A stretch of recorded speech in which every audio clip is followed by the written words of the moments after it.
Iran, Israel దేశాల మధ్య యుద్ధం తీవ్ర రూపం దాల్చింది. ఇరు దేశాలు బాంబుల వర్షం కురిపిస్తున్నాయి.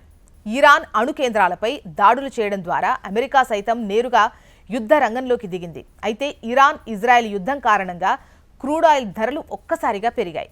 దీంతో ఇండియన్ ఎఫ్ఎంసీజీ కంపెనీలు నష్టపోనున్నాయి.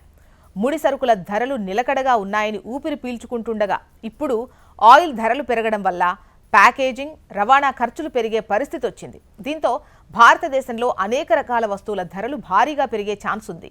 సబ్బులు, స్నాక్స్, డిటర్జెంట్స్, పెయింట్స్ లాంటి రోజువారీ వస్తువుల ధరలు పెంచాల్సి వస్తుందని కంపెనీలు హెచ్చరిస్తున్నాయి. జియో పొలిటికల్ టెన్షన్ వల్ల క్రూడ్ ఆయిల్ ధరలు పెరిగి షార్ట్ టర్మ్లో సమస్యలు తలెత్తుతాయి. దీనివల్ల ప్రోడక్ట్ల ధరలు పెరిగి కస్టమర్లపై భారం పెరుగుతుందని నిపుణులు అంటున్నారు.